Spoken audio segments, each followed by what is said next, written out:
హైదరాబాద్ విజయవాడ మార్గంలో జాతీయ రహదారిపై 5 రోజుల్లో 3 లక్షలకు పైగా వాహనాల రాకపోకలు సాగించాయి. అధికారులు ముందు జాగ్రత్తలు తీసుకోవడంతో ఈసారి ట్రాఫిక్ చిక్కులు కొంత తగ్గాయని తెలుస్తోంది. ఆంధ్రాకు వెళ్లేవారు విజయవాడ హైవేపై అభివృద్ధి పనుల కారణంగా ప్రత్యామ్నాయ మార్గాల్లో ప్రయాణాల్ని కొనసాగించారు. తిరుగు ప్రయాణంలో కూడా తగిన జాగ్రత్తలు తీసుకోవాలని పోలీసులు సూచిస్తున్నారు.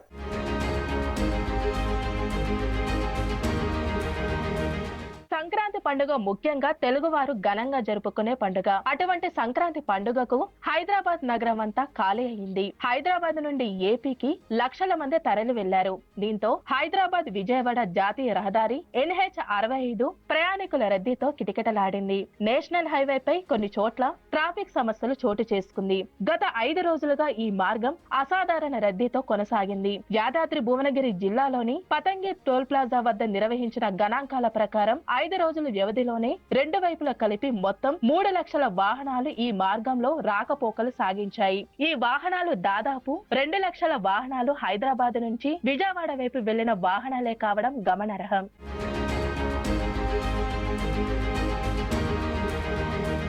పతంగి టోల్ ప్లాజా లెక్కల ప్రకారం రద్దీ ఇలా సాగింది. అత్యధికంగా శనివారం ఒక్కరోజే 71,284 వాహనాలు పతంగి టోల్ ప్లాజాని దాటాయని లెక్కలు చెప్తున్నాయి. ఇక శుక్రవారం 53,000 వాహనాలు, ఆదివారం 62,000 వాహనాలు, సోమవారం 56,000 వాహనాలు, మంగళవారం 62,000 వాహనాలు పతంగి టోల్ ప్లాజా మీదుగా రాకపోకలు సాగించాయి. బుధవారం నాడు భోగి కావడంతో రద్దీ సాధారణ స్థితికి చేరుకుంది.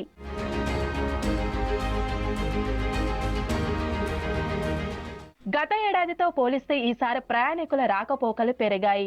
ఈ ఏడాది వాహనాల రాకపోకలు 3 లక్షలు దాటాయని అధికారులు తెలిపారు. గత ఏడాది 3 రోజుల ముందు 2 లక్షల వాహనాలు ప్రయాణించగా ఈసారి ఆ సంఖ్య 3 లక్షలు దాటాయని విశేషంగా చెప్పవచ్చు.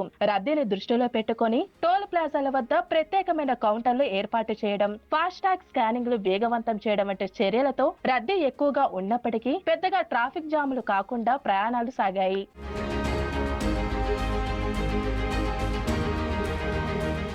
ఇక విజయవాడ జాతీయ రహదారి పైన అభివృద్ధి పనులు జరుగుతున్న దృష్ట్యా ప్రత్యామ్నాయ మార్గాల్లో కూడా ప్రజలు ప్రయాణాలు చేయడం కాస్త ట్రాఫిక్ రద్దీని తగ్గించింది.